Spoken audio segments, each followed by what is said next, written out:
Sa reunion klase, hende lamang ang ex-boyfriend kong se, pangalan lalaki, ang dumating, may dola pa siyang bata. Hende may tahong lahat kaklase ang ingit, ang galing talagang genis ni, pangalan lalaki. Tingnan mo ang batangan, kamakani, pangalan lalaki, nuang bata. Nahimiti lang ang ex ko. Pagkatapos, bigla siyang tumingin sa akin at sinabi, nakakamali kayong lahat. Naligaw lang ang batang ito, nakita ko siyang nakatayo sa labas ng pinto, sabi niya hinahanap niya ang nanay niya. Naligas ang labi ko. Tiningnan ko ang naligaw na bata at nakilat ako.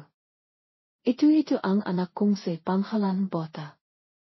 4 o 5 taon na rin mila nang magraduate ako sa kolehiyo at masayang nag-organisa pa rin reunion ang class president. Matapos ihadat ang anak ko sa kaibigan ko, nakayos ako at nakmaniw mila sabay papunta sa hotel. Helina akong dumating, halos lahat ay naroon na. Kinabayan akong ilang malapit na kaklase at masaya akong nakipag-isap sa kanila. Narinig kong sinabing class president na pupunta rin daw si pangalan lalaki, matagal na rin, siguro mas gwapo na siyan ngayon. Talaga. Ang tagal na echitit na akong makita siya. Masayang nakisap ang kaklase pero walang napansin na nanigas ako sa kinatatayan ko. Ano ito? Sino ang darating? Si pangalan lalaki. Diyos ko, may naninig subo sa akin. Kung alam ko lang na pupunta si pangalan lalaki, ngayon, kahit na imbitahan akong langit, hindi ako pupunta sa reunion na ito. Biglang binanggit akong isang kaklase na ikinakilat ko at nanigas ako. Ay simula nang magraduate ako, hindi ko na siya nakakusap, kaya hindi ko alam kung anong ginagawa niya. Ano? Nakilat ang isa pang kaklase dati, lagi kayong magkasama sa school, president at vice-president ng student council mila first year hanggang second year, parang kayo ang bida at liyadang lade sa isang nobela. Akala ko makakatilihan kayo. Naalala ko may pistahan panhaking makakang kayo bago upang katapos magraduate. Naalala ko rin pimista panha akong 10 piso. Nakakamas ang kapanong yun. Nakinig ako sa isa pa nila at hindi ko alam ang sasabihin ko. Salamat na lang. Hiwag niyo nang ipalala. Gusto ko na lang magtago sa ilalim lipa. Inaalala ang lahat ang nakaraan, nakbibirian at nakasaran, bitina lang at walang naniniwala sa mga sismis noon. Nakpapasalamat ako sa tahimik nilang pagtanggap. Sahili, noong kaming hani, pangalan lalaki, pero hindi namin inamin noong panahon yun, kaya nahiwalay kami at nagkaroon ka anak. Mayroon po bang mas nakakaya kaysa sa makita ang amang anak ko? Meron po pala, sa sandaling nakadalawang isip ako at nakahanda nang imalis bago po dumating si pangalan lalaki, may narinig akong pamilyar na buses sa labas ng pinto, nanay, nandito ako. Biglang tumahimik ang ingay sa silid. Lahat ng mata ay nakatun sa nakasarang pinto. Sa tingin ko parang pamilyar ang buses na ito, hindi parang pamilyar talaga. Bago po ako makapag-isip, binuksan isang mahabang kamay ang pinto. Si pangalan lalaki, ang gwapong lalaking matagal ko nang hindi nakikita, ay nakahawak sa kamayang bota at nakapakita sa pinto na may ngiti sa kanyang halabi. Para ilarawan kung gaano kalaki ang epektong eksenang ito, ang malinaw na tinuhong airson sa silid ang pinakamaysay na paliwanag. Lahat ay nanigas, ang tinuh lang airson ang naririnig. Itinirang isang lalaking nakaupo malapit kay pangalan lalaki, ang bota, nang hinahinag ang kanyang buses, pangalan lalaki, anak mo ba an? May nang sabi rin babaeng nakaupo sa tabi ko, sino ang kimiha sa gwapo kong lalaki? Tilinghan niyo ako. Timawa ng pilit ang class president, pangalan lalaki, ang galing genis mo, kamukha mo ang anak mo. Tiningnan ako ni pangalan lalaki ng komodo at sa gitna ng nakilat na matang lahat, hindi siya masyadong nakalala. Nanlamig ang likod ko. Narinig kusiang timawa nang mahina at sinabi nakakakamali kayo. Naligaw ang batang ito, sabi niya hinanap niya ang nanay niya sa labas kaya dinala ko siya rito. Tahimik akong tumalikod nakanwari akong walang alam. Anak ko ang batangan.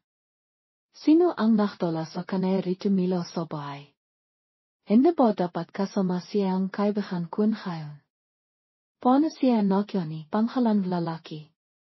Bago po ako magkaroon oras para mainawan ang pagkalito ko, tumakbo ang anak ko papunta sa akin, masayang masaya ang mukha niya, ay makap sa binti ko at napakalakas ng buses niya, nanay. Nandito ka pala. Nakilat ako, hindi ko alam ang sasabihin ko. Lahat mata ang makataw sa paligid ay nakatun sa aming mag-ina. Pangalan baba, anak mo baan? Dapat sabihin ng anak ni pangalan baba at pangalan lalaki ang batang ito. Tama ang lahat ng sinabi. Kaya pala kamukha ni pangalan lalaki. Pangalan lalaki. Hemp. Pangalan baba ang sama niyo. Palihim po kayong nakpakasal sa likod namin. Walang siniman sa amin ang makakapantay sa inayong dalawa. Tingnan niyo sa loob lang ilang taon, ang bangang pagmamalan ninayo ay ganito na kalaki, marinong ng mahlakat. Malayang nakisap ang lahat sa harap ko at ni pangalan lalaki, hindi ako makanap ng pagkakataon para makisali sa isapan. Tinapag akong kaklase ko bakit hindi ka nagsasalita. Pangalan baba, hindi ko alam ang sasabihin ko. Paano mo nasabihan? Sabihin mo na hindi han totoo. Iwag kayong magsalita ng walang katotohanan. Sa animang kaso ipinakitang lahat na kahit anong sabihin ko magdadalan lang ako. Hindi talaga ako kaso kay pangalan lalaki, iwag kayong makisip kung ani-ano. Ito hindi rin siya anak niya. Pagkatapos kong sabihin iyon, naramdaman kong may nakatitak sa akin sa likod ko. Malakas na nakriring ang isang alarma sa ilo ko. Pasensya na may pupuntahan po ako. Paalam sa inyong lahat. Makita-kita tayo ulit. Pagkasabi ko niyon, biniyat ko ang anak ko at tumakbo palabas ng pinto. Bago ako imalis, hindi ko man lang nakawang tignan sa pangalan lalaki. Paano ako magpapakasal sa kanya? Pagkalis ko sa hotel, narinig ko ang pamilyar na buses, pangalan baba. Pinipinasan aking kaibigan ang kanyang pawisang nua, habang hinihingal na nagsasalita, ang bilis mong tumakbo. Nakatingnan kaming dalawa at sabay na nagtanong, bakit ka nandito? Parang iyak na ang kaibigan ko, nainip ako sabay, kaya isinama ko ang anak ko para mahlakat-lakat. Saglit lang nawala siya sa paningin ko. Biti na lang at nakita siya ni pangalan lalaki. Kung masamang to ang nakita niya, hindi ko alam kung saan ako pupunta para imiyak. Masayang nagsalita ang aking anak, tita bakit ka imiyak?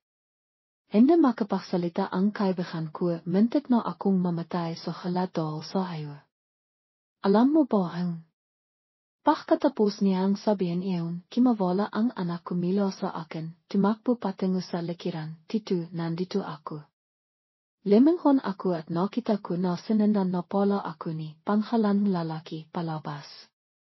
Sa sandaling itu, isa lang ang nasa isip ko, tumakbo. Kailangan kong tumakbo. Hayan pa man parang may pabigat ang mukha ko, hindi ako makalakad. Ang pinakamalaga, tumakbo na ang anak kong mayos at ay makap sa kanayang binti, tito, hinahanap mo ba ako? Salamat sa iyo kanina. Kinirot ng kaibigan ko ang kanayang mata, naktidida, teka, tama ba ang nakikita ko? Pangalan baba, si pangalan lalaki an a. Kimibot ang labi ko.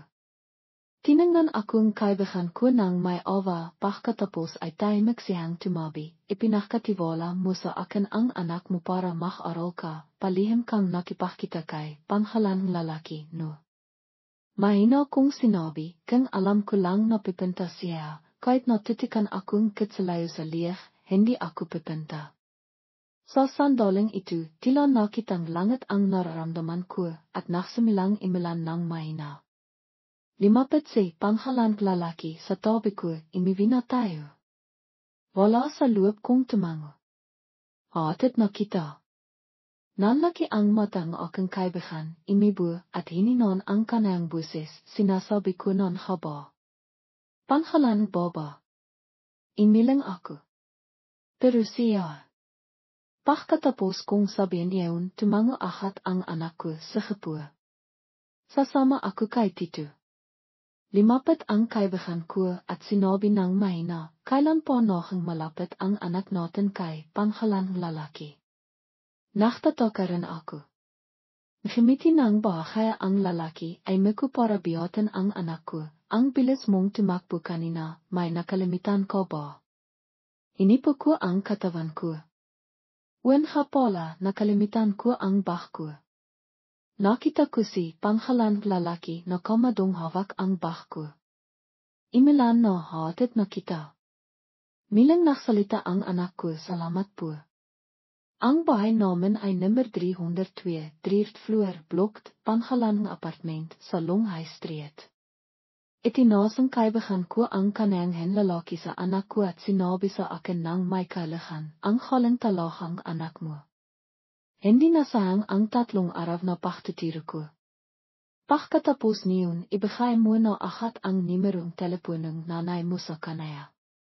Tulaking inasan kaibigan ko, mayabang na sinabing anak ko, Tito, ang nimerong telepono ng nanay ko ay 158, 26 years old ang nanay ko, 67 ang higit niya hende pa. Diyos ko, bakit kailangang ilantat ang pagkataw ko? Pagkasabi niya niyon, ahat kong tinakpan ang bibig niya at timawa ng pilit kay panghalang lalaki, nakbibiro lang ang bata. Tinasan akong kilaing lalaki, tumingin sa akin, pagkatapos ay timitak sa mukha ko, ang halang anak mo. Balaksan ang magsalitang kaibigan ko. Aking hayon tayo ay. Akala ko makakatakas na ako sa nakakayang sitwasyon, pero sa sumunod na sandali, sinabi niya, hindi ko na kayo pipigilan. May lakad po ako sa coffee shop sa harap. Hindi na ako magtatagal, alis na ako. Pagkatapos, imalis na siya. Pagkatapos niyang himakbang 2 hakbang, lumingon ang kaibigan ko at milang nagsalita, panghalang lalaki, maha kang imiwi. Sa susunod na pagkakataon, imbitahan mo kami ni panghalang baba na magkape. Base sa 20 taon naming magkakilala, paano ko hindi maintindihan ang ibig niyang sabihin. Alam ko ang inisip niya.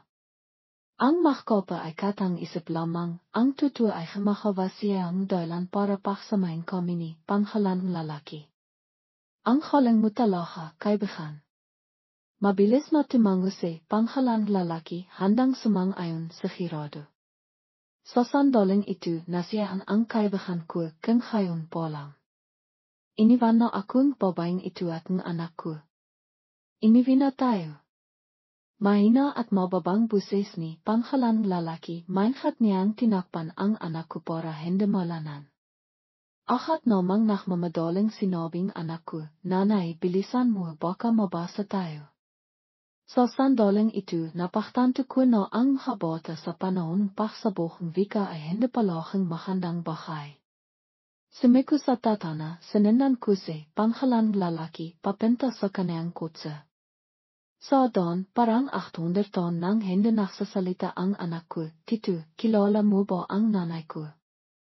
Ang panghalan niya ay panghalang baba, napakahandang pakinggan, hindi ba? At Tito, ilang taon ka na? Tama na. Gusto kong takpan ang bibig ng anak ko. Napilitan akong takpan ang bibig niya, pwede ba tayong timahil sa pagsasalita sandali? Para makapag-konsentrate sa Tito sa pagmamaniw. Kumirap ang bata kay panghalang lalaki. Timawa ang lalaki, ukay lang mahalang akong magmaniw. Wala kang anak no. Hindi mo alam na hindi dapat palakihan ang mga bata at dapat magbigay magandang halimbawa. Matapos pangharalan ako ng husto, tinignan ako ni panghalang lalaki na para bang pinapangharalan ko siya, mas marami kang karanasan. Pinipiri pa niya ako inasar. Makakomplikadong imusayon ang bimabalot sa akin. Matahal na kaming hindi nakita, noong mas may edad na siya, mas matatag at tila mas kokit-okit. Teka, ano ba ang inaisip ko? Pagdating namin sa bahay, noong malakas na ang ilan. Iniabot sa akin ni panghalang lalaki ang payong nila sa ituan sa harap. Hatiran na kita. Nakilat ako. Paano ito nangyari? Wala akong balak na papasukin siya sa bahay. Pero hindi ako binahani panghalang lalaki pagkakataong tumanghe. Diretso siyang pumunta sa likod na ituan, binuksan ang pintong kotse at biniyat ang anak ko. Ano po ang ginagawa mo diyan? Ko siya, pimasok ang malamig na hangin at ilan. Nakilat ako, ahat akong limabas ng kotse at pinayanghan siya. Salamat. Kaya ko namang biyatin ang anak ko. Sa nakalipas ng mga taon, nasanay na ako. Tinala na niya ang anak ko hanggang sa pinto, medyo walang kabilihan na hindi ko siya imbitahan. Gusto mo bang pimasok? Sinahot ni panghalang lalaki nang walang pakisip, sige. Pagkapasok, hinampanan anak ko ang popong host, hinilase panghalang lalaki sa sofa at nachtemplang tsa. Ahat akong naksalita, hindi siya iminom tsa. Natatakot ako na baka matahal siyang iminom tsa at ayaw na niyang imalis. Salamat sa pahadat sa amin pawin ngayon. Gusto ko siyang polisin sa lalong madaling panahon. Walang animan, kailangan ko lang haventu. Tinignan lalaki ang palagit na para bang nahanap ng isang bahay. Nasaan ang asawa mo? Hindi ko sinasadang sumahot, nasa business trip siya, ilang araw na siyang wala. Hanuan ba? Nanay, kailan ka nagkaroon asawa? Anak, hiwag mo akong ibinayah. Timawa ako ng pilit, nagbibiro lang siya. Tinignan ako ni panghalang lalaki at nakimiti nakakatawa. Itinirang anak ko ang likod ng kanang damit, nanay. Basa na ang damit ni Tito. Sinundan ko ang direksyon kanang kamay. Kanina nang biyatin siya, nabasa ang likod niya dahil sa ilan. Simamangot ang anak ko, nanay, sabi mo hindi dapat maksuot ng basang damit, makakasakit kapag malamig. Sige, hanap ako. Inadat na kami ni panghalang lalaki, pawi, kaya responsibilidad ko na kang makakasakit siya. Matapos kong halagahan ang aparador ng matahal, nakakita akong malaking damit na sinisot ko noong buntis ako. Hindi ko kasalanan kung nakakita akong damit ng lalaki sa bahay, magtataka na ako. Ang laki-laki niya, payat pa siya kaysa sa akin noong ibinigay ko ang damit kay panghalang lalaki. Tinanghap niya ito, nakatitak sa kanang hawak, madalas bang isuot ng asawa mo ang mga ito. Napino akong katahimikan, kinailangan kong maksinanghalang, hindi, malinis ko sa siya, ayaw niyang isuot ng iba ang mga damit niya. Matapos tignan ang sala, nagsalita si panghalang lalaki, nang may kailangan, malinis pa siya. Sa kanan ha, inamin ko na medyo mahilo ang bahay, pero hindi ba siya ang dahilan kung bakit nagkaroon akong isang batang makilit.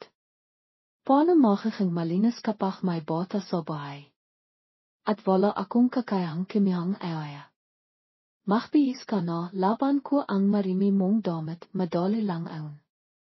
Tinala ko si panghalang lalaki sa kwartong anak ko at isinara ang pinto. Inisip ko siyang suot ang damit ko noong buntis ako, hindi ko napigilang timawa. Pagkatapos niyang magbihis, nanatili siya sa kwarto sa loob ng 20 minuto bago limabas. Nang limabas siya, hindi siya mapakali. Sinibikan kong pigilan ang pagtawa ko. Nakilat ang anak ko nang makita si panghalang lalaki. Nahihang hinawakan niya ang kanang ilong, doon niyang inilipat ang atensyon ng anak ko, gusto mo ba ang eroplano? Tumango ang anak ko. Gestunia ang eroplano mila nuang batasia, nang limakisia, pimili akong maraming modelong eroplano para suportahan ang kanayang hilag. Gestum rin po ang eroplano. Nagimiti sa panghalang lalaki, hinaplos ang iluang anak ko, piloto ako. Timahal ang peso ko sa pachtibok at nanigas ako sa kinatatayan ko. Nakang piloton hasia. Naalala ko noong ikatlong taon ko sa kolehiyo, isang guro mula sa isang aviationsschool ang pumunta sa paralan namin para mag-promote. Noong panahon yun, hindi pa ako sigurado sa gusto kong gawin. Pagkarinig kong presentasyon, labas akong 90 at agad kong nagustuhan ang kamanga-mangang pakiramdam na yun. Nagdesayon akong maging piloto sa anumang paraan. Para makapasok sa aviation academy, nag-aral ako araw at gabi. Pinakpala ang pagsisikap ko at sa wakas ay natanggap ko ang aking achievements letter sa pamantasang pangampapawid. Pagkatapos, nang ipagtapat ni Jerome de los Reyes ang kanayang nararamdaman sa akin, inti-inti kong napagtanto na gusto niya ako sa loob ng 3 taon sa hogeschool. Sa aming masigasig na kabataan, sinabi niya, alam mo ba, ikaw ang pamino sa bihay kong hilig at pag-asa. Elisa Santalan, noong bata pa ako, inakala kong ako ang naligtas sa kanaya, kaya't sinayang ko ang pagmamahal at pagpaparaya na ibinigay niya sa akin. Sa aking alala, ang kapanahong kasama ko siya ay napakatamis. Sa mga katapisan ng linggo, sama kaming nakpapalipat ni Jerome de los Reyes. Habang ang eroplano ay himahibis sa kalangitan na may makapiting ilap, lumibog ako sa kamanga-mangang pakiramdam na yun. Marahil kaya't lagi ko siyang inisip sa mga nachtang-tang pagkalayo. Ang malinaw at parang hatas na buses ng aking anak ay imalanghav-nghav na sumisira sa ahos ng aking maalala, ang halang mo naman, tiyo. Nagimiti si Jerome de los Reyes at ganilo ang buong bata, sa susunod, dadalhin kita sa airport para mamasail, gusto mo ba? Talaga po, tanong ng aking anak na may malalaking mata na pinong pananabik. Tumango si Jerome de los Reyes na may seryosyong ekspresyon, o naman. Ang sabi ay sabi, magpangkay swear tayo. Opo.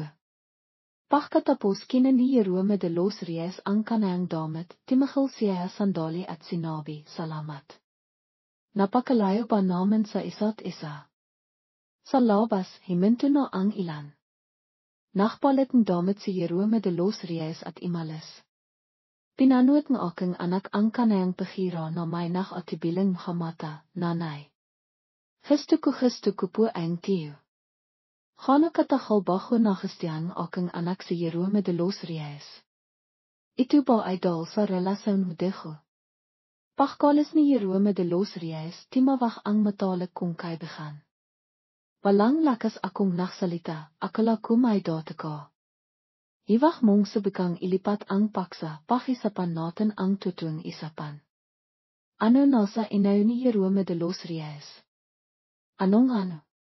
Iwak kang makanwarang tanga sa akin. Elisa Santalan, nakita na ilit kayo ni Jerome de los Reyes, ano ang pakiramdam? Walang pakiramdam, masyado nang matahal ang nakalipas. Tama, minsan kaming nakmalan, pero doon lang yun naktapos. Kalokohan. Akala mo ba balak ako? Ang pagiging singling maraming taon ay hindi paghihintay sa kanayang pagbabalik, hindi ba? Nagimiti ako ng mapait at sumagot, ang hindi pagpapakasal ay hindi paghihintay sa kanayang pagbabalik, ayaw ko lang mahanap ng ibang taong magiging ama-ama at sasaktan ang anak ko. Tama na, hiwak mong gamitin ang iyong anak bilang isang dahilan. Elisa Santalan, kung mari kong ibalik ang oras at bumalik sa mga araw noong nag-aral pa ako sa kolehiyo, mari akong tumakbo sa kanayan ng hindi nakisip tungkol sa anumang bagay. Nahinat ngayon wala na akong kumpansa tulad ng dati. Noong kolehiyo, si Jerome de los Reyes at ako ay kabilang sa mga pinakamaysay sa aming departamento. Si Jerome de los Reyes ay isang academic genius at kami ay magkatambas. Pagkatapos naming maging opisyal, maraming mga kaklase ang bimati at nainggit sa amin. Kait na ang aming dalawang gerongtagepayo ay nagbiro na hintayin nilang iminom alak para batin kami sa aming kasal. Kait ako mismo ay naisip na kami ni Jerome de los Reyes ay kakasal at magkasamang mamimihay hanggang sa huli. Noong malapit na akong magtapos, sumali ako sa isang intensive training house para sa isang kampanayang aviation na timahong 2 buwan. Natapos ang pagsasanay at si Jerome de los Reyes ay nahira ng mas maga sa iskidale na may sainam resulta. Nagtrabaho siya para sa isang daihang kampanaya sa isang inang antas na lungsod. Mula sa araw-araw na magkasama, napunta kami sa magkaiwalay na hindi nakikita at nakaramdam akong matinding pagkabigo. Noong panahon yun, nakaranas akong maraming presire noong limog ako sa recruitment sa industriyang aviation. Ang diskriminasyon laban sa mga babaeng piloto ay napakalaki. Si Jerome de los Reyes ay gumamit ng salita ipang aliwan ako, habang ako ay nakaramdam malit at walang magawa. Wala akong magawa tungkol sa diskriminasyong iyon. Sa ilalim presire, madalas akong nakikipagtalo kay Jerome de los Reyes. Ang kaniyang karera ay minlat. Gayunpaman sa arawang pagtatanghol kong aking thesis, nakatanggap akong abiso na hindi ako natanggap. Noon din ay tinawagan ko si Jerome de los Reyes, imasang aliwan niya ako. Hindi ko inasahan, ang sumagot sa telepono ay isang baba na may napakatamis na boses, pasensya na naliligo si Jerome ngayon. Tanungin mo kung mayroon bang girlfriend na hindi maintindihan ang ganoong klaseng panghangisap. Napakaswerte ang kapatid ng aking roommate noong panahon yun ay nagtatrabaho sa parehong kampanaya ni Jerome de los Reyes. Sinabi niya na gustong chairman kampanaya si Jerome at nilayon niyang ipromote siya. Maraming tinalakay ang kampanaya tungkol sa bahay na ito at lahat ay nagsismisan na kapag si Jerome ay naging manigang chairman, ang kaniyang karera ay sisikat. Kaya pagkatapos sa halit ko nakipaghiwalay ako kay Jerome de los Reyes. Imiyak akong husto at niyaway ko ang aking roommate na iminom. Sa kalasangan ko nakita ko siya. Alam na nagtatampo ako, iniwan niya ang lahat ng kaniyang trabaho sa pagbuking vlucht para bumalik. Himingi siyang tawad at walang nangyari sa pagitan niya at ng baba. Elisa Santillan, hindi ito katulad ng inaisip mo. Timawa ako nang malamang sa kanaya, kung ngayon paano ito? Hindi tayo pareho, Jerome. Niyakap akong lalaki na sasaktan, hindi. Iwag. Hindi ko matandaan kung ano ang nangyari ng habang iyon. Ang tanging naalala ko ay si Jerome de los Reyes na walang taros na limapit at hinalikan ako ng may pagmamahal. Ang aking pagkawiring ay nawala. Kinabukasan, nang magising ako sa hotel, mahimbing parang natutulog si Jerome de los Reyes. Hindi ko napigilan ang aking kuryosidad at kinuha ko ang kaniyang cellphone para tingnan. Pagkapindot ko sa mga mensahe, may napakaraming mensahe na ipinadala. Hindi nakakakilat, lahat sila ay ipinadalang isang baba, ang babaeng sumagot sa telepono noong araw na yaon na may pag-alaka at pagkalito sa kaniyang kasalita, ang anak ng chairman kampanaya. Sa pagkakataong ito, ang aking puso ay hanap na nakpalamang. Alam ko na hindi na kami maring magpatuloy. Imalis ako nang walang palam, binira ko ang lahat ng impormasyon sa pakikipag-ugnayan aking kaklase at nagtaho ako ng makisa sa loob sa loob ng isang buwan. Pagkatapos, ito rin ang araw na natiklasan kong buntis ako na may maasim na lasa sa sulok ng aking bibig. Itinaas ko ang aking kamay ipanghawakan ang aking mukha at ang haliha ay bumiwas mila ng hapon. Ang hanuang kasakit na pakiramdam ay wala na sumila nang ipanghanak ko ang aking anak. Hindi ko inasahan na sa pagkakataong ito sa klase bumalik si Jerome de los Reyes. Niyakap ko ang aking tuhod at sinibikang bumaliktod ang aking sarili sa isang maliit na bola. Ang aking anak na naklalarong mkapizla sa tabi ko ay tila nakaramdam pakpaksak kanang ina, limapit siya at niyakap ako at sinabi sa isang malambing na buses, "Nanay, anong problema? Imayak ka ba? Sumasakit po ang ilo mo." "Okay lang ako," imiling ako. Bahang naktida ang aking anak, kung ngayon bakit ka imayak? Pininasan ko ang aking mkaliha at nakimiti ipang alivan siya, ito ay mkaliha ang kalagayan. Masaya ako dahil limaki ka na at nakakaintindi kaya bumibiwas ang mkaliha ko. Tila naintindihan ng aking anak at walang kasanayang pininasan niya ang aking mkaliha gamit ang kanayang matabang mkakamay, nahinat ayaw kong imiyak ko. Gusto kong masaya ka araw-araw. Sige. Hanggat nakikita-kita araw-araw masaya ako. Sa kaliwan ng aking anak, inti-inti akong nakatilo. Kinabukasan nang makisang ako halina ang araw. Pagkatapos kong bisan ang aking anak, napaktanto ko na halina para maklitong almusal. Okay lang bang kimain tayong sipon ngayon? Tumanga ang bata, upo. Gusto kong kimain sipo. Inalikan ko ang mukha ng aking anak ng ilang beses.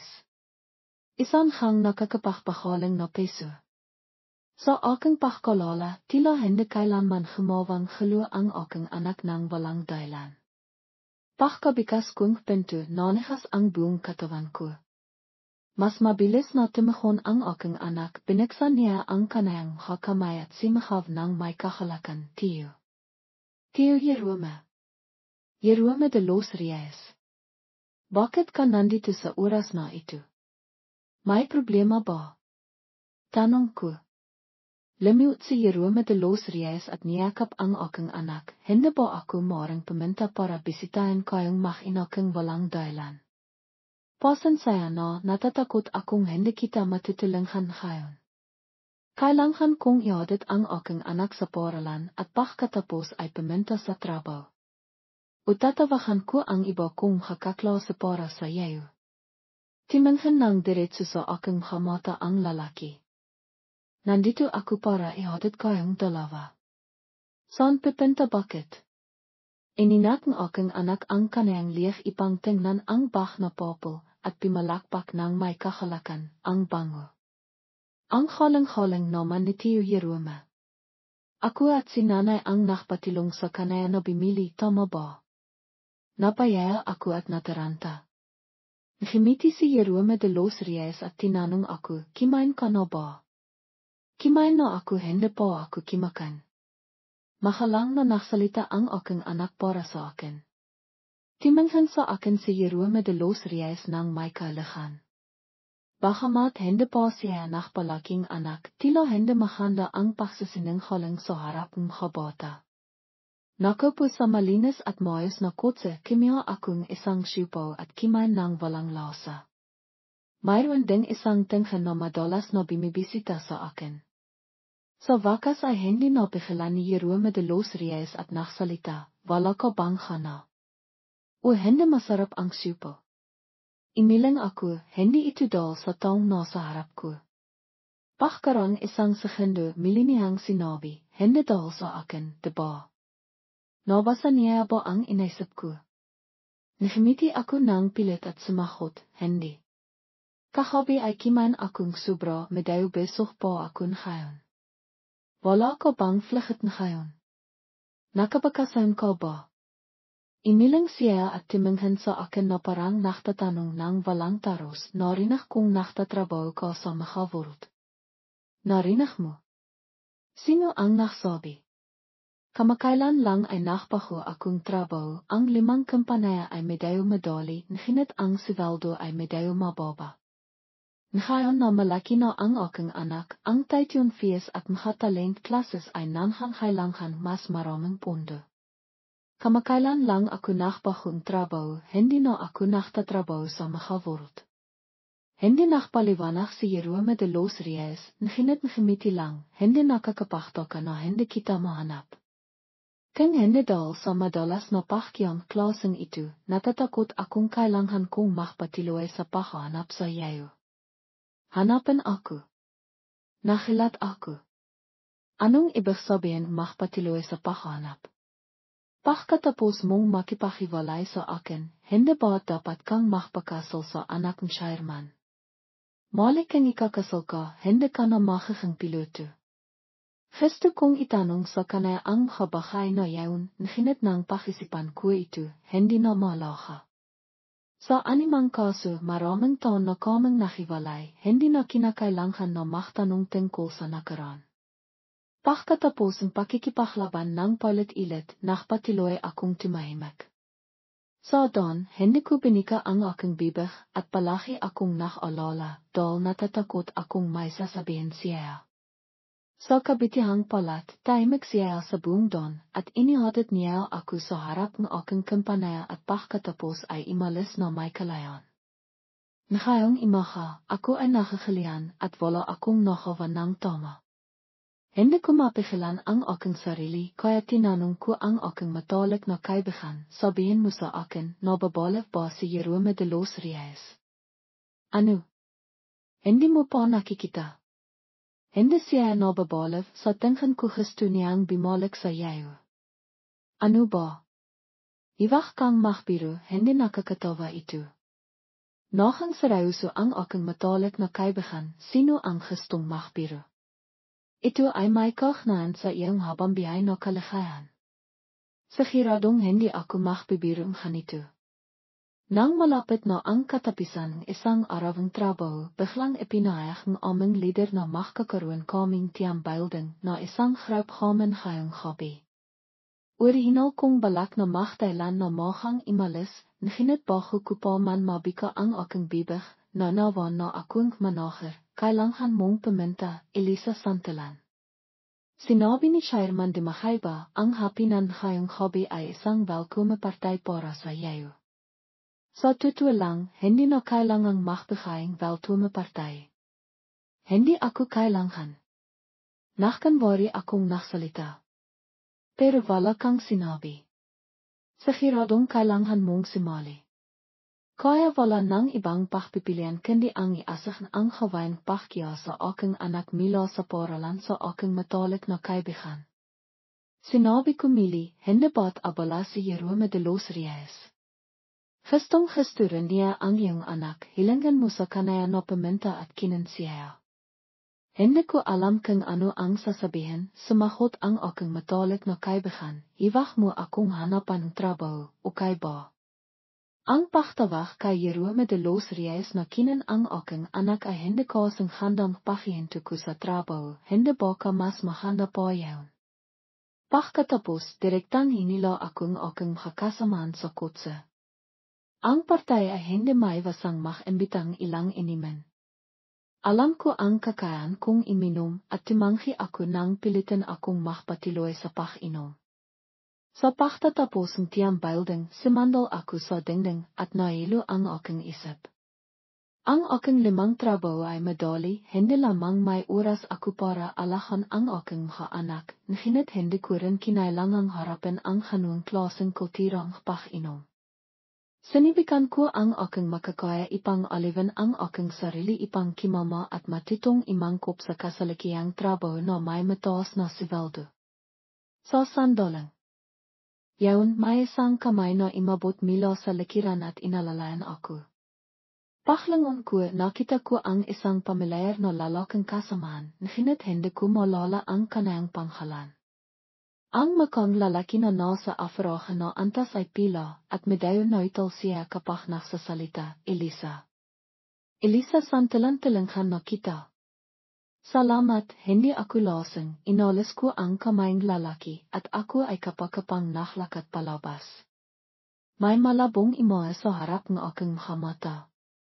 Sinibikan ko ang aking makakaya ipang sendan ang isang tiwit na lineya, nahinit hindi suminot ang aking katawan at ang aking mga ayapak ay lalong nagang kapakapa.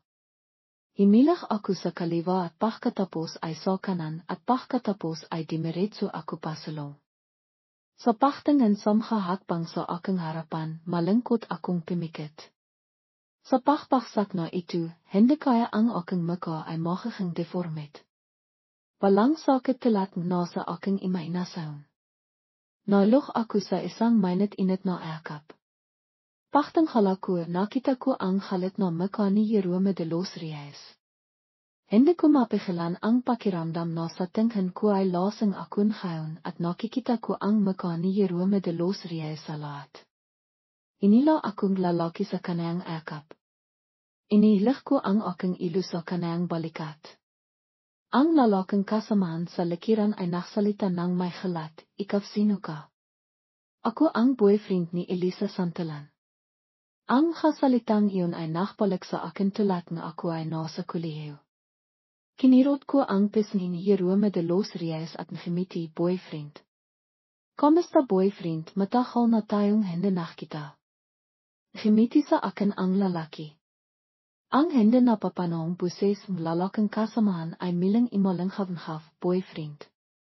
Alam mo sinabi ni Elisa na wala siyang boyfriend. Alam mo ba na mayroon siyang isang anak na lalaki?" Malamang na sumagot si Yeroo Medeloos Reis, "Anak ko yaon. May problema ka ba?" Kapag lasing ako, mas lantat ako, at timango ako kasinot ng kasalita ni Yeroo Medeloos Reis, "Tama. Yaon ang kanyang anak." Namila ang makang lalaking kasamaan. "Imiwi na tayo, Elisa." Bago ako simakay sa kotse, bigla akong nakaramdam panghinayang at bumiglas mila sa akap ni Yeroo Medeloos Reis, "Ayaw kong imiwi sa iyo." "Bakit?" tanong niya. Sa pag-isip ko sa baba noong nakaraan, hindi ko napigilan ang aking haliha, "Pintahan mo ang Maria Clara mo." Kaya kong alahan ang aking sarili ng mabiti. Si Maria Clara ay isang karakter sa isang nobelang Pilipino. Natawa nang hindi alam ni Yeroo Medeloos Reis kung imayak siya o hindi. Simakay mina tayo sa kotse, "Okay ba?" "Hindi." Dahan-dahan na pininasan lalaki ang aking haliha at bumaba ang kanyang buses, "Palagi kitang gusto. Sa aking mata, walang babaeng makakapantay sa iyo." "Elisa, totoo ba?" Malabo akong tumingin sa kanyang mata. Niyakap niya ang aking muka, at pagkatapos ay hinalikan ang aking noo, "Totoo. Totoo. Hindi ko maalala kung paano ako nakaiwi, ang alam ko lang ay nang magising ako kinabukasan, si Yeroo Medeloos Reis ay nakaiha na sa tabi ko. Ang eksenang ito ay medyo pamilyar. Nahilat ako at kinirot ko ang aking sarili. Ang sakit. Sobrang sakit. Sobrang sakit. Hindi ito panaginip. Binikan ni Yeroo Medeloos Reis ang kanyang mata, at tiningnan ako ng walang pagtatangi. Ang kanyang buses ay mahina at paus, "Gising ka na." Namila ang aking muka nang hindi inasahan, "Ako'y kakahabi, tayo." Timango sa Marco Yafir, "Lasing ka na, hindi ko mapipigilan ang kakalukuhan mo." Isang kalat sa saag ang bumingkat sa paningin ko, pati na rin ang mabakas mapilang marka sa muka at dibdib ni Marco Yafir. Gusto kong maktago sa isang bitas dito mismo. Bahaghang naktataka ang muka ng lalaki, "Pinagilan na kita, pero patiloy ka pa rin." Hindi ako sanay iminom, at kapag lasing ako, nagsisimula akong magsalitan ng walang kabilihan, kaya iniwasan kong lumabas kapag lasing. Hindi ko akalain na pagkatapos ng 4 na taong pagsunod sa patakaran, nang makita ko ulit si Marco Yafir, lalabas ako. Kung lalabas ako, bakit hindi ko makontrol ang sarili ko? Hinimas ko ang ilo ko, tumalikot at nakbihis. Ako malilihumina ako. Nakilong ako sa banayo, nakupuruan at imayak ng walang liha. Ilang beses nakvibrata ang telepono ko. Pinindot ko ito, nakpadala sa akin ang matalik kong kaibahan isang emoticon, "Sabihin mo sa akin ang totoo, may nangyari ba sa inayo ni Marco Yafir kagabi? Nasaan na ang anak mo? Pimasok na ba sa paralan?" "Okay lang kaming dalawa, pero iwag mong bahian ang isapan, Elisa. Konti na lang at malalaman ko na ang nangyari kagabi." Halos tumalon ang buong katawan ko, "Ano? Ikaw mina ang magkwento, tapos ako naman ang maglalarawan." Ayoko. Matagal akong nakmini-mini sa kalimabas ng banayo. Nakaupo na ang lalaki sa sofa. Naiya ako habang siya ay kalmado. Hindi ko malaman kung sino ang may-ari at sino ang bisita. Tinitahan ako ni Marco Yafir, may madilim na mata, may gusto ka bang sabihin sa akin? Masyado akong lasang kahabi. Hindi ko alam. Siguro dahil sa epektong alaki. Tinitahan ko ang mukha ni Marco Yafir at walang kakayang sumagot. Ibig sabihin ba nito ay ayaw mong managot? Tinitahan niya ako na para bang isa akong masamang tao. Ako sinasabi ko bang hindi ako mananagot. Halit ka pa rin ba sa akin? Biglang tumayo ang lalaki. Natakot ako kaya imatras ako agad. Sabi ko na anha, lasang lang ako kahabi kaya. Hindi pa ako tapos magsalita nang itilak niya ako sa pader. Ang mata ni Marco Yafir ay pinong komplikadong damdaman. Bemintong hininga siya, ang anak mo anak ko diba? Halat na halat ako. Ang hapira-pirasong alalang paklalasang ko kahabi ay sumahi sa isip ko. Lumalabas na sa harap ng hakatrabaho ko, inamin ko na anak ko si Marco Yafir. Seryousong nagsalita ang lalaki pinong panghinahang suray Eliza. Sa totoo lang, may nangyari sa pamilya ko noon, gusto ko lang kimitang para tulungan ang pamilya ko na malitas ang problema. Hindi kita masyadong napansin. Kung alam ko lang na makakalayo tayo ng ganito katagal, sumisimpa ako na. Nakpapaliwanag pa ang lalaki sa nangyari noong panahon yun. Hindi ko pa nakikita ang ganitong kalalim na kawalan pag-asa sa mukha ni Marco Yafir. Sa paningin ko palagi siyang naniningning na parang walang animang hirap na dapat pansinin. Ngayon ko lang napaktanto na sa buong taon na makasama kami palagi akong nakireklamo tungkol sa kanya, tungkol sa mga bahay na hindi ako masaya sa bihay at sa pag-aral, pero hindi niya sinabi sa akin ang tungkol sa sarili niyang mga paghirap. Sa huli, hindi ako nakakamali sa pakikipahiwalay sa kanya, pero kung noong mas mapagmalasakit sana ako sa kanya sa simula pa lang, ano kaya ang nangyari? Bakit hindi mo sinabi sa akin? Ngimiti sa Marco Yafir, noon, akala ko isa akong lalaki, paano ako magbibigkas ng aking damdamin sa babaeng gusto ko? Gusto ko lang ibigay sa kanya ang pinakamagandang bahay. Siguro talagang hindi lang ako sapat. Habang nagsasalita siya, himihina ang boses niya, nanghanghina ang puso ko, at nagsisimilang manghalay ang ilong ko. Noon, lahat kami ay nakatayo sa harap ng sanhandon, ang bawat isa ay may sariling makapagpipilian at sariling makapaghirap. Ang bawat isa ay abala sa pag-alaga sa sarili, kaya paano kami maklalang oras at pagsisikap para sa tungmal namin. Liza. Mainang tinawag niya ang pangalan ko. Ipinikit ko ang mata ko, sinisibikang pigilan ang liha. Pagod ako, gusto kong magpahinga. Sige, alles na ako. Tahimik silang naglakad, walang ingay. Para bang dinala rin niya ang puso ko. Gusto kong magpahinga ay kasinungalingan lamang. Gusto kong matahimik na pakisipan ang relasyon ko sa kanya. Pagkatapos, nagliyafa akong isang araf. Sa gabi, sinindo ko ang anak ko at doon ko lang naramdaman na nabihay ako ilit, naririnig ko ang kanayang masayang pananalita. Kinamahan, nang ihatid ko ang anak ko sa paralan, hindi ko nakita si Marco Yafir na nakatayo sa pinto, nakaramdam akong kakaibang panghihilala. Pagkatapos, sa loob ng 3 araw, hindi nakapakita si Marco Yafir. Tinawagan akong kaibigan ko para tanungin ang sitwasyon. Sinabi ko sa kanya, walang nangyayari, hindi ko man lang siya nakikita. Ano ba yan? Patay na ba si Marco Yafir? Timawa ang kaibigan ko nang walang awa. Aminin mo na kasi.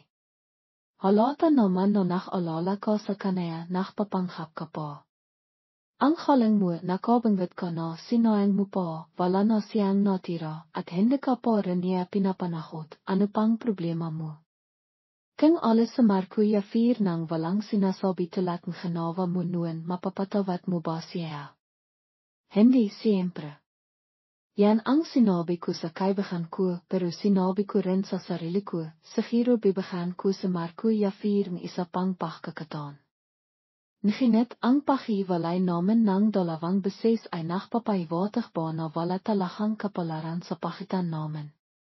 Sa panahong wala sa Markuya 4, hindi ba masaya kaming anak ko? Habang mas naisip ako, mas nakakalit ako, gusto kong tawagan siya at pakalitan. Pagpikas ko ang telepono ko, napagtanto ko ang isang bahay, wala kaming numero ang telepono ng bawat isa, at hindi pa kami magkaibigan sa WhatsApp. Napatawa ako sa ines. Tignan mo, may pakialam ba siya sa akin? Genawa kong inspirasyon ang galit ko kay Markuya 4 at naglaan akong lahat ng oras ko sa trabaho. Kung hindi ko lang ipinangha ko sa anak ko na isasama ko siya sa paglalaro sa weekend, sana ay timira ako sa kumpanaya at nag-overtime sa buong weekend.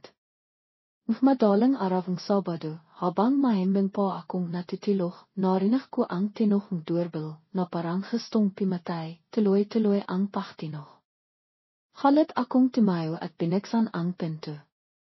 Ang lalaking matagal nang nawala sa Markuya 4 ay nakatayo sa harap ko, nakasuot ng uniforme ng piloto, nakatayo ng tiwit, matalim ang halinaya ng maka, banayad ang ngiti. Tinitahan niya akong malalim, suray nagkaroon k emergency sa kumpanaya noong nakarang araw, hindi na ako nakapagpaalam sa iyo. Galit ka ba? Sa tingin mo ba ganyan ako kasikip? Gusto mo bang galit ako? Pero malinaw naman na kasalanan mo.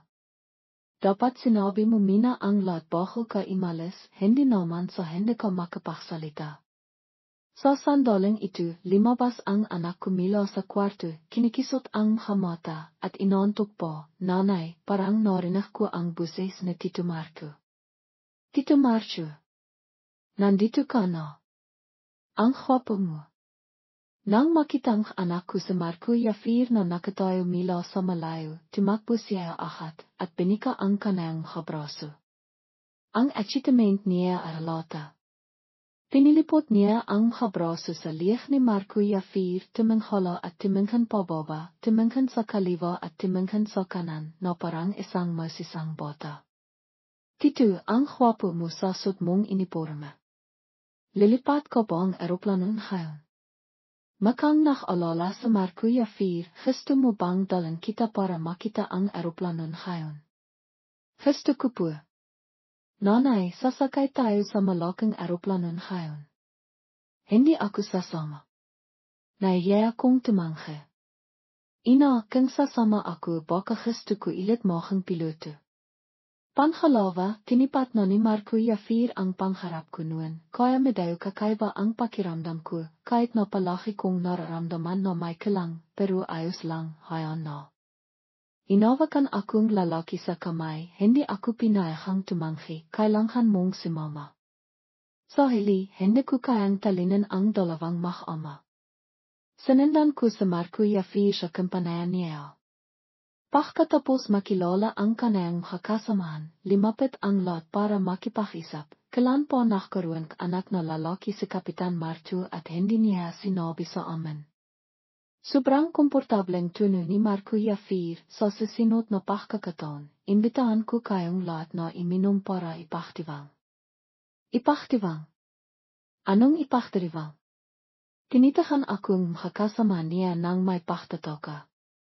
Kabilang sa kanila ang isang lalaking kasamaan sa edad ni Markuya 4, tumawa siya, sa wakas, nahanap mo na ang tinay mong pag-ibig. Maganda, hindi mo alam, sikat na sikat sa Markuya 4 sa lahat ng kapilotong airline. Kaya akong nagtataka at nagtanong, bakit naman? Timawa ng malakas ang lalaking kasamaan, sino ba ang hindi nakakalam na nakpalit siya ang karir para sundan ang tinay niyang pag-ibig? Nakilat ako at napatingin kay Markuya 4. Nakangitiran siya sa akin. Dahil ba sa akin kaya siya nakpalit ng kariyer? Alam kuno kait no pimasuk siya sa Universidad ng Aviation nach aral siyang dalawang degree ang ambisyon niya ay sa larangang pananalapi. Ngayon ay isa no siyang piloto. Malamang ay dong ka sa akin. Hindi alam ng iba pero paano ko hindi malalaman kung ano kahirap mohang isang piloto. Sa buong araw na iyon, tinipat ni Marco Yafir at ng anak ko ang pangharap na mahawakan ang eroplano. Sinabi rin ni Marco Yafir sa anak ko na ang nanay niya ay dating piloto, isang mahalang na piloto. Limaki ang hamatang anak ko halata na nakilat siya. Sinamangot sa Marco Yafir, hindi mo ba sinabi sa kanaya ang tungkol dito? Tumanga ako. Suray, lahat ito ay dahil sa akin. Inalikan ako bigla ni Marco Yafir sa pisngi, makbalikan kaya tayo, Eliza. Bahan mo akong pakakatong makabawi sa iyo at sa anak natin. Bahaya akong nakalanghan. Maraming taon na ang limipas, sanay na akong alakan ang anak ko ng makisa, at ang lalaking ito ay pimasok sa bihay ko ng biglan, malakas, kaya nakaramdam akong pakakabigla. Pwede mo bang pakisipan dahil sa akin, dahil sa anak mo? Sige, mag-isip ako. Nang yadat niya kami sa bahay, nakatiluh na ang anak ko sa kanayang malawak na likod. Pakaiha ko sa anak ko sa kama, narinig ko pa rin siyang bumibilong, Tito Marco ang bait mo ang gwapo mo't. Ngimiti sa Marco Yafir. Emi ko siya at hinalikan ng bahaya ang nuwang anak ko. Nakang makasarili ba ako? Sa totoo lang, gustong anak ko na makita ang tatay niya, pero ngayon nakaupo sa Marco Yafir sa harap ko, hindi ko pa rin sinasabi sa kanaya na siya ang tatay niya. Kinabukasan, tinanong ko ang anak ko, ano ang tingin mo kay Tito Marco? Gusto mo ba siya? Opo, gusto ko po. Gusto. Tumanga siya ng may katiyakan. Bakit? Dahil ba mabait siya sa iyo? Saglit siyang naisip, saka sinabi, mabait sa akin si Tito Marco, at pakiramdam ko isa siyang tatay, kaya mas gusto ko siya. Sa tingin ko, may sagot na ako. Sa loob ng mahabang panahon pagkatapos, palahang nasa tabi ko si Marco Yafir. Tinilanghan niya akong ibahagi ang presirang pag-alaga sa anak ko, at halos siya na ang sumisindo at nakahatid sa kanaya, at hanggat wala siyang flight, palagi siyang nasa tabi namin. Nakang isa siyang lalaking pamilya, isang mabiting lalaki. Hanggang sa isang araw, inimbitahan akong kaibigan ko na kimain hapinan sa Italian restaurant na palagi kong gustong puntahan, at doon din, limiut sa Marco Yafir at nakpropose sa akin, pakasal ka sa akin. Panhako ko na poprotektahan kita at ang anak natin, Eliza. Ang kanayang hamata ay pinuong determinasyon at wala akong dahilan para tumanggi. Tinanghap ko ang singsing at ang modelong. Troplano na ibinigay niya. Pumapayag ako. Pagkatapos ng 3 araw simula nang pumayag ako sa proposal ni Marco Yafir, nakilala ko ang babaeng may pamilyar na boses. Hindi may kakailan na sobrang handang babaeng ito at napakahandang kanayang sitwasyon sa bihay. Pagkakita pa lang sa akin, sinabi niya, limayo ka kay Marco Yafir, magkano ba ang gusto mo? Pagkarinig ko sa sinabi niya, hindi ko napigilang tumawa. Kaya ka ba ang makapilibi? Ano ba ang tingin mo kay Marco Yafir? Isang bahay na pwede mong paglarian. Ipinaliwanag na sa akin ni Marco Yafir ang lahat, sinabi niya na wala siyang kinalaman kay Donita Reyes. Noong araw na nagtrabaho siya kasama si Donita, sinadayan niyang kinan ang telepono ni Marco para sumagot at pagkatapos ang araw na iyon gusto niyang magpaliwanag sa akin pero hindi niya ako mahanap. Ngayon ko lang din nakita si Donita, ang buong katawan niya ay nakpapalabas ng malakas na aura at sa mata niya ay makikita ang halat. Gusto ko na sa Marco Yafir noong ina ko siyang nakita, mas mataas ang estado ko sa bihay kaysa sa iyo, kung nasa tabi ko sa Marco, tataas ang antas ng bihay niya. Ikaw? Ano ba ang mayroon ka? Nachkibet balikat aku, ngimiti at sumagot, pasan saya no, hindi ako pinolat no ipanghanak no may gintong kitsara tulat mo, pero mas pinolat ako sa isang bahay, Kristo ako ni Marko Yafir, at palaki niya akong Kristo. Kung Kristo niya talahang imasa sa yayo para imakayat sa matos, bakit niya kailangang makpalit ng trabaho? Bakit niya ako hinanap ng walang pakingat? Napakaraming taon ang limipas, at hindi ka pa rin niya nakikiya, ibig sabihin nun ay wala ka sa piso ni Marto Donita. Halit na halit si Donita, na mitla ang kanang maka, may anak ka sa labas, bakit hindi mo hayan si Marko Yafir? Donita, kung nakabala kang makresiyas, pwede mo bang pak-aralan ng mabiti? Hindi naman sa ayaf kitang hayan kay Marto Yafir. Makang wala kang alam eh. Pakarinig niya nito, natigilan ang baba sa mahabang panahon, kung ganon ang bata ay anak ni Marto. Tama. Pagkatapos, narinig ko na hindi pa rin sumisiku si Donita, halit na halit siya kaya personal siyang nakipag-isap kay Marko Yafir, sinabi pa niya na ang kumpanayang Irlina ay may investment mula sa tatay niya. Pinakpanta ni Donita ang pag-asenso ni Marko Yafir sa hinarap. Siyempre hindi pimayak ang lalaki ko, paano siya basta-basta makpapatalo. Hinalikan ako ni Marko Yafir, ang kanayang maka ay pinung kalikayan, hindi madaling maksanayang piloto ang kampanaya, kaya hindi pwedeng basta-basta na lang makpalit. Lalo na ang isang maysay na piloto tulad ko, lalong hindi pwedeng makpalit. May mabait akong asawa, kaya paano po ako makakanap ng iba? Napromote sa Marko Yafir dahil sa kanayang maysay na kakayan sa trabaho. Pagkatapos ang kalahating taon, ikinasal kami. Inimbitahan namin ang lahat ng dating kaklase namin. Napakaharang eksena sa kasal at ang anak ko mismo ang nagbigayang singsing. Nang magsalita sa Marcho, nantig siya at napayak. Alam ko na matagal na niyang hinihintay ang sandaling ito. Ako rin mismo ay matagal na rin itong hinihintay. Sinabi ni Marko Yafir sa akin, pangako ko na mamahalin kita, alahan kita sa buong biyahe ko.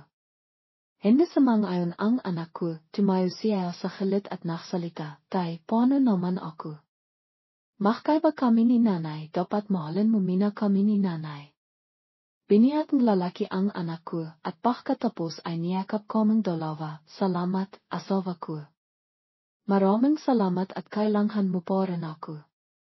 Okay na basta alahan mo ako.